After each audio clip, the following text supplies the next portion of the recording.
हम प्रार्थना में जाएंगे। हमारे स्वामी पिताजी, एक बार फिर हम आपके अनुग्रह के शासन के पास आते हैं।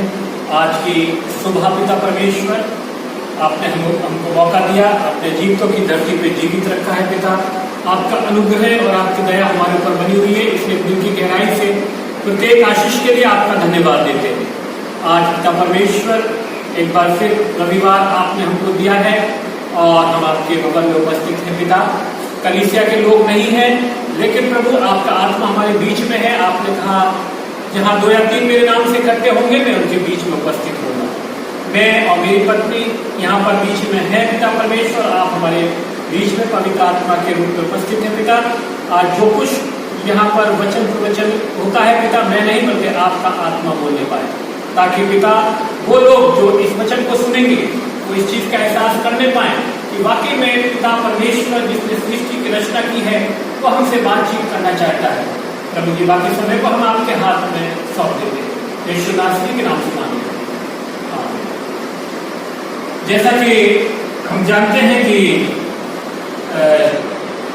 कोरोना वायरस पूरे संसार में फैल गया है और हमारे देश भारत में भी बढ़ता ही चला जा रहा है। और अभी पिछले दिनों की न्यूज है कि चीन से ज्यादा हमारे देश में कोरोना वायरस जो महामारी के से लोग ग्रस्त हैं और लोग परेशान हैं, डरे हुए हैं कि आखिर क्या हो रहा है। ये हमारे भारतवर्ष नहीं बल्कि पूरी दुनिया इस वक्त घबराई हुई है और लोग डरे हुए हैं कि कब कौन इस संसार को छोड़ के चला जाए। और जब हम परमेश्वर के वचन की तरफ चलते हैं और उसके अंदर ढूंढते हैं, खोजते हैं, तो हमको पता चलता है कि ये तो पहले से धर्मशास्त्र में लिखा हुआ है, बाइबल में लिखा हुआ है, भविष्यवाणियां करी गई हैं। हमने अभी तक उन भविष्यवाणियों के ऊपर ध्यान ही नहीं दिया था कि परमेश्वर का वचन हमसे क्या कह रहा है।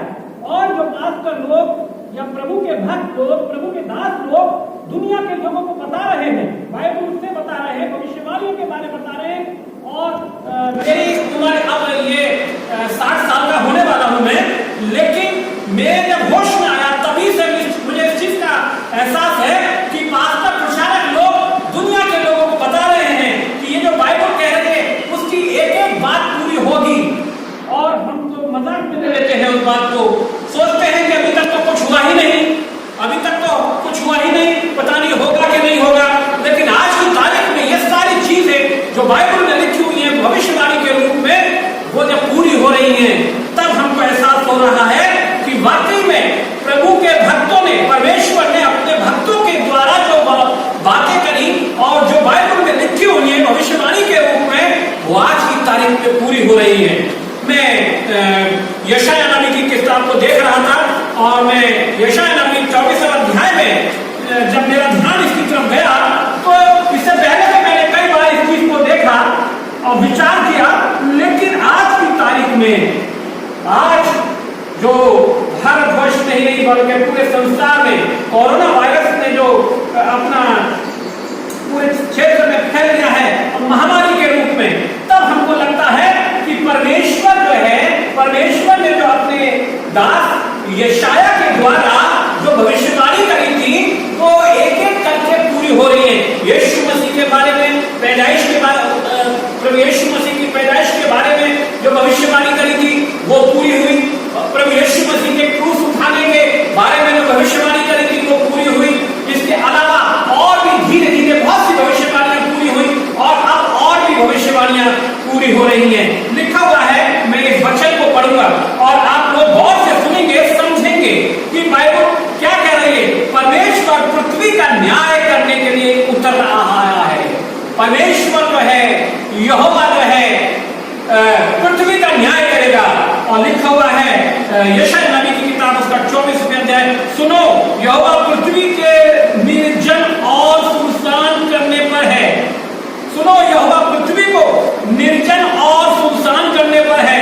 वह उसको उलट कर उसके रहने वालों को तितर बितर करेगा। और जैसी यजमान की वैसी याजक की, जैसी दास की वैसी स्वामी की, जैसी दासी की वैसी स्वामिनी की, जैसी लेने वाले की वैसे ही बेचने वाले की, जैसे उधार देने वाले की वैसे उधार लेने वाले की, जैसे ब्याज लेने वाले की वैसी ब्याज देने वाले की, और सबों की एक ही दशा होगी, पृथ्वी शून्य उजाड़ हो जाएगी, क्योंकि यहोवा की ये वाणी है। परमेश्वर कह रहा है, ये देखिए, ये भविष्यवाणी परमेश्वर के दास यशायाह ने कर दी, और वो आज की तारीख में पूरी हो रही है। आज हर आदमी, पूरी दुनिया के लोगों के ऊपर एक मैं देख रहा हूं, ज्यादा से ज्यादा लोग मुंह पे मास्क लगाए हुए हैं, मुंह अपने ढके हुए हैं, और चाहे कोई प्रधानमंत्री हो, चाहे राष्ट्रपति हो, चाहे छोटा सा कोई वर्कर हो, चाहे गरीब हो, चाहे अमीर हो, हर कोई ये मास्क लगाए फिर रहा है। और मास्क लगाने का मतलब है कि उसके अंदर डर है, डर समाया हुआ है, और वो डर ये है कि उसको कहीं ये महामारी ना लग जाए। ये जो कोरोना वायरस जो है, ये लगने वाली बीमारी है, और ये सांस के द्वारा एक दूसरे के शरीर में चली जाती है, और वो व्यक्ति जिसको कोरोना वायरस हो जाता है, वो कितने ही लोग मर चुके हैं, और कितने ही लोग अस्पताल में, हॉस्पिटल में पड़े हुए हैं। और जो हमारे डॉक्टर हैं, हमारे नर्सिस हैं, हमारे पैरामेडिकल्स के लोग हैं, मेडिकल्स के लोग हैं, वो इसके ऊपर विजय प्राप्त करने के लिए कोशिश कर रहे हैं। डॉक्टर्स लगे हुए हैं, और वैज्ञानिक इसका जो है, इसकी दवाई बनाने के लिए लगे हुए हैं, लेकिन सबके अंदर एक डर समाया हुआ है। क्यों डर समाया हुआ है? कि ये महामारी कहीं हमको न लग जाए। और ये वचन जो बाइबल कह रही है कि इस समय सारा मानव जाति, चाहे राजा हो, चाहे रंग हो, चाहे अमीर हो, चाहे गरीब हो, चाहे वो सबसे छोटा काम करने वाला हो, चाहे वो इंजीनियर हो, डॉक्टर हो, या बड़ा बादशाह क्यों ना हो, सब एक ही समान इस वक्त हो गए हैं। जैसा कि बाइबल में लिखा हुआ है, बाइबल कहती है, जैसी दास की वैसी स्वामिनी की, जैसी दासी की वैसी स्वामिनी की, जैसी लेने वाले की वैसे बेचने वाले की, जैसी उधार देने वाले की वैसे उधार देने वाले की, जैसे ब्याज लेने वाले की वैसे ब्याज देने की, सभी की एक ही दशा हो गई है। पृथ्वी शून्य से उजाड़ हो जाएगी, क्योंकि यहोवा की ये वाणी है। ये कोई मैं नहीं बोल रहा हूं, ये परमेश्वर की वाणी है, ये बाइबल बोल रही है। ये वो धर्मशास्त्र है जिसको दुनिया में सबसे ज्यादा लोग पढ़ते हैं। ये वो धर्मशास्त्र है जिसके परमेश्वर पर, जिसके यहोवा पर, जिसने इस वाणी को दिया है, उसके ऊपर विश्वास करने वाले लोग हैं। दुनिया में सबसे ज्यादा ये किताब बेची जाती है, दुनिया में सबसे ज्यादा ये किताब खरीदी जाती है, दुनिया में सबसे सभी भाषाओं में ये किताब छपी हुई है। ये भाषा, ये किताब, ये बाइबल बता रही है, क्या कह रही है कि पृथ्वी शून्य और उजाड़ हो जाएगी, क्योंकि यहोवा ही ने ये कहा है, मनुष्य ने नहीं कहा। मनुष्य तो बड़ी बड़ी बातें करता है, मनुष्य तो घमंड से चूर है, मनुष्य तो अपने मन में के विचारों को तरह तरह से व्यक्त करता है। किसी ने कहा था अच्छे दिन आने वाले हैं, और लोगों ने अच्छे दिन की आश लगा रखी थी, अच्छे दिन आएंगे, अब अच्छे दिन आने वाले हैं, अभी नहीं आए अब आने वाले हैं, अभी नहीं आए अब आने वाले हैं। लेकिन हुआ कुछ उल्टा ही। हुआ ये कि अच्छे दिन की जो आस लगाए बैठे थे, आज सड़कों पे मारे मारे फिर रहे बेचारे गरीब, लाचार, बेकार। क्या हालत है उनकी आज की तारीख में। और ये सब ऐसे ही नहीं हो रहा है, ये परमेश्वर की वाणी है। ये ऐसा समय आ गया है, परमेश्वर जो है पृथ्वी का न्याय करने पर है, चाहे अमीर हो चाहे गरीब हो, सबके लिए उसका एक ही डंडा है। पृथ्वी लिखा हुआ 4वीं आयत में, पृथ्वी विलाप करेगी और मुरझाएगी, जगत कुम्हलाएगा और मुरझा जाएगा, पृथ्वी के महान लोग भी कुम्हला जाएंगे। बाइबल कह रही है कि पृथ्वी के महान लोग भी कुम्हला जाएंगे। राजा, महाराजा, मंत्री, राष्ट्रपति, चाहे प्रधानमंत्री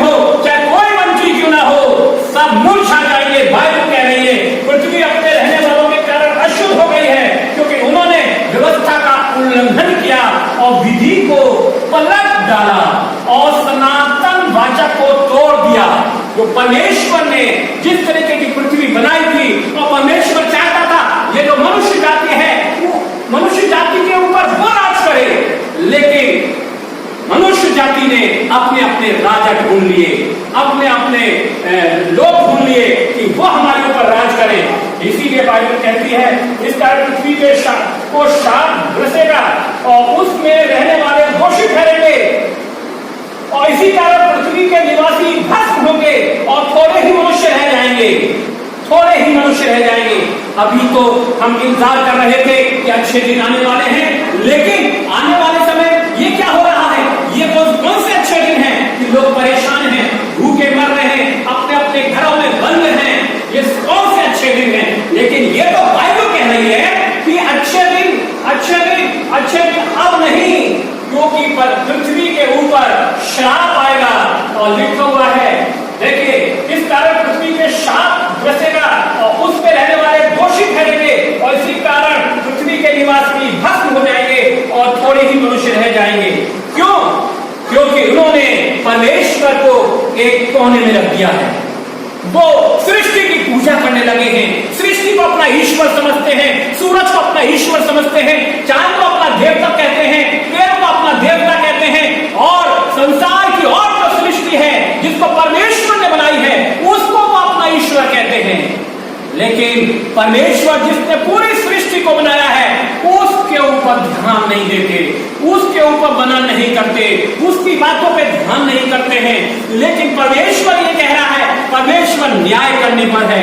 अब ये समय आ गया है न्याय करने का। और देखिए बाइबल क्या कह रही है, ये भविष्यवाणी है, नया दाख मधु जाता रहेगा, दाख उसका मुरझा जाएगी और जितने मन में आनंद करते हैं वे सब लंबी लंबी सांस लेंगे, डर के मारे लंबी लंबी सांस लेंगे।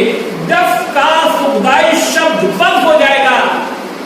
ढोलक, मजीरा, तबला, घरों में जब कोई आनंद की बात होती है, जब बर्थडे मनाया जाता है या कोई शादी की बात होती है या कोई खुशी की बात होती है, तब ये वाद्य यंत्र बजाए जाते हैं। लेकिन आज की तारीख में क्या हो रहा है, शादी में आप जा नहीं सकते और गवर्नमेंट का आदेश है, सरकार ने आदेश कर दिया है कि शादी पहली चीज तो इन दिनों में लोग कर भी रहे हैं डर के मारे, और कोई कर भी रहे हैं तो ज्यादा से ज्यादा 5 लोग या 10 लोग या 20 लोग उसमें शामिल हो पाते हैं।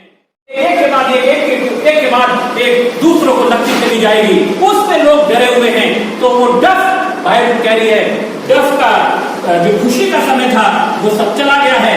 इस लिखा हुआ है, इसका 7वीं आयत में लिखा है, 8वीं आयत में लिखा है, डफ का सुखदायी शब्द बंद हो जाएगा, यानी कि खुशी का समय खत्म हो गया है, हो जाएगा। प्रसन्न होने वालों का कोलाहल जाता रहेगा। शादी ब्याह में कितने जो लोग आ रहे हैं, 1000 लोग आ रहे हैं, 1200 लोग आ रहे हैं, 5000 लोग आ रहे हैं, एक से एक व्यंजन बन रहे हैं, 365 खाने बन रहे हैं और पैसा है, पैसा तो खूब खर्च कर रहे हैं शान शौकत में। लेकिन वो शान शौकत सब खत्म हो गई, वो जो शोर शराबा था वो सब खत्म हो गया है। क्यों खत्म हो गया है?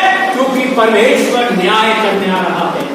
बाइबल कह रही है परमेश्वर आ रहा है, पृथ्वी का न्याय करेगा। और 8वीं आयत में लिखा हुआ है, डफ का सुखदायी शब्द बंद हो जाएगा, प्रसन्न होने वाले का कोलाहल जाता रहेगा, वीणा का सुखदायी शब्द शांत हो जाएगा, वे गाकर फिर दाख मधु ना पिएंगे। शादी ब्याह में बोतलें खुल रही हैं, आप मॉल में चले जाइए, बोतलें खुल रही हैं, भीड़ लगी हुई है, या किसी ऐसे फंक्शन में चले जाइए, वहां पर शराबबाजी हो रही है। मनुष्य परमेश्वर को एक किनारे रख दिया। परमेश्वर जिसकी उपासना करना चाहिए, जिससे डरना चाहिए, वो सारा डर खत्म हो गया और मनुष्य जो है सृष्टि की पूजा करने लगा, अपने में मस्त हो गया, परमेश्वर को एक किनारे रख दिया। तब परमेश्वर जल जला गया। और जो बाइबल की बातें हैं, यशायाह नबी ने कहा कि आखिरी दिनों में ये होगा और वो हो रहा है, वे गाकर फिर दाख मधु ना पिएंगे, पीने वालों को मदिरा कड़वी लगेगी, गड़बड़ी बचाने वाली नगरी नष्ट हो जाएगी, उसका हर एक घर ऐसा बंद किया जाएगा कि कोई घुस ना सके। आजकल लोग अपने अपने घरों में बंद हैं। अभी आज के पेपर में मैं देख रहा था कि कोरोना वायरस का जो लोग हैं, जो गांव में जा रहे हैं, जो महाराष्ट्र से आ रहे हैं, दिल्ली से आ रहे हैं, बेचारे लोग मजदूर हैं, उनको कुछ पता ही नहीं है और वो अपने साथ इस बीमारी को लेकर आ रहे हैं। लोग अपने गांव में घुसने नहीं दे रहे हैं, बंदी लगा दिए, रास्ते बंद कर दिए हैं। क्यों? क्योंकि मनुष्य डरा हुआ है कि एक बार अगर गांव में किसी को हो गया तो वो बहुत से लोगों को हो जाएगा। डर लगा हुआ है। 10 मिनट में जो गड़बड़ी मचाने वाली नगरी नष्ट होगी, उसका हर एक घर ऐसा बंद किया जाएगा कि कोई घुस ना सकेगा। सड़कों में लोग जात मधु के लिए चिल्लाएंगे, आनंद मिट जाएगा, देश का सारा हर्ष जाता रहेगा। 10वीं आयत 11वीं आयत लिखा हुआ है, सड़कों में लोग दात मधु के लिए चिल्लाएंगे, आनंद मिट जाएगा। अभी मैं देख रहा था पिछले दिनों में हमारे देश में जो है, जहां रेड जोन है वहां पर भी शराब की दुकानें खोल दी गई। हर पूरे देश में अलग अलग जगहों पे शराब की दुकानें खुल गई, और जब शराब की दुकानें खुल गई तो लोग जाने लगे, भीड़ इकट्ठी हो गई, छीना झपटी हो गई। पैसा है उनके पास शराब के लिए, वो शराब के बिना नहीं रह सकते। इतने दिन, 30 दिन, 40 दिन, 50 दिन वो बिना शराब के रह लिए। अब उनको जो है हमें शराब चाहिए, और जैसे ही गवर्नमेंट ने शराब के ठेके खोले और लोग भागने लगे, भीड़ की भीड़ इकट्ठी हो गई, बड़ी बड़ी लाइनें हो गई सड़कों पे, 10-10, 5-5 किलोमीटर की सड़कों पे लाइनें लगी हुई है। एक इधर लाइन लगी हुई है, एक इधर लाइन लगी हुई है, एक उधर लाइन लगी हुई है। और देखिए बाइबल की एक एक बात किस तरीके से पूरी हो रही है। और ये जो जब शराब पी के जाएंगे, अपने घरों पे शराब लेके जाएंगे, और जब अपने घरों पे जाएंगे शराब पिएंगे, इतने दिनों से उन्होंने शराब नहीं पी है, और वो ज्यादा पिएंगे, और वो मर भी जाएंगे। और जो नशे में होंगे वो अपने बच्चों को मारेंगे, अपनी पत्नी को मारेंगे। वो जो आनंद है, घर का चैन सुख सब खत्म हो जाएगा। कितने लोगों ने अपनी पत्नियों को मार दिया, अपने बच्चों तक को मार दिया शराब पी के। और ये पेपर बता रहा था, अखबार में मैं देख रहा था, तो लिखा हुआ सड़कों में लोग दात मधु के लिए चिल्लाएंगे, जो आज चिल्ला रहे हैं, आनंद मिट जाएगा। घरों में जो खुशी की आनंद था वो सब खत्म हो जाएगा। देश का सारा हर्ष जाता रहेगा। जो खुशी थी, अच्छे दिन आने वाले हैं, अच्छे दिन आने वाले हैं। कोई अच्छे दिन नहीं आए, बल्कि परमेश्वर का प्रकोप आ गया पूरे संसार के ऊपर। मैं भारतवर्ष की बात नहीं कर रहा हूँ, पूरे संसार की बात कर रहा हूँ। देश का सारा हर्ष जाता रहेगा। नगर उजाड़ रहेगा, और उसके फाटक तोड़कर नष्ट किए जाएंगे, क्योंकि पृथ्वी पर देश के लोगों में ऐसा होगा जैसे कि जैतून के झड़ने के समय या दाग तोड़ने के बाद कोई फल रह जाता है। कहने का मतलब यही है कि आने वाले समय में और बुरे दिन आने वाले हैं। बाइबल की एक बात पूरी होगी। अब मुझे तो इस चीज का एहसास हो रहा है कि आने वाले समय में ये जो महामारी आई है, इसके बाद जो है भूखमरी आने वाली है, अकाल पड़ने वाला है। और जब अकाल पड़ेगा, भूखमरी पड़ेगी, और हॉस्पिटल जो बीमार लोग कोरोना वायरस से ही नहीं बल्कि अलग बीमारियों से थे, वो मर रहे हैं, क्योंकि हॉस्पिटल वालों को ले नहीं रहे हैं डर के मारे। और वो दूसरी बीमारी के हार्ट अटैक होकर मर जा रहे हैं, या किसी और डायलिसिस चलनी है तो डायलिसिस ना होने के कारण वो मर गए हैं। कितने ही लोग ऐसे मर रहे हैं। ये सब क्या है? ये सब बाइबल की एक एक बात पूरी हो रही है कि देश का आनंद खत्म हो जाएगा। मैं एक वचन और पढ़ूंगा, और मैं आपको बताना चाहता हूं कि परमेश्वर अपने लोगों से क्या कह रहा है। 26 यशाया 26 लिखा हुआ है, 26 की 20 की आयत में, हे मेरे लोगों, आओ अपनी अपनी कोठरी में प्रवेश करके किवाड़ों को बंद करो थोड़ी देर तक, जब तक क्रोध शांत न हो जाए तब तक अपने को छिपा रखो। क्योंकि देखो, यहोवा पृथ्वी के निवासियों को अधर्म का दंड देने के लिए अपने स्थान से चला आता है, और पृथ्वी अपना खून प्रकट करेगी और घात किए हुए को और अधिक ना छिपा रखेगी। कहने का मतलब है, परमेश्वर अपने लोगों से कह रहा है कि तुम लोग कोठरी में जाओ, प्रार्थना करो, पश्चाताप करो, और जब तक ये प्रकोप है, जब तक ये जो महामारी फैल रही है, तब तक तुम अपने घरों में बंद रहो और घरों में घुटनों पे आ जाओ, पश्चाताप करो, परमेश्वर से प्रार्थना करो, और परमेश्वर अपने लोगों को बचा लेगा। क्योंकि बाइबल में लिखा हुआ है, हे मेरे लोगों, ये परमेश्वर कह रहा है अपने लोगों से, उन लोगों से जो उसके ऊपर विश्वास करते हैं, जो इस बाइबल की भविष्यवाणी के ऊपर विश्वास करते हैं, जो इस बाइबल के परमेश्वर के ऊपर विश्वास करते हैं, जो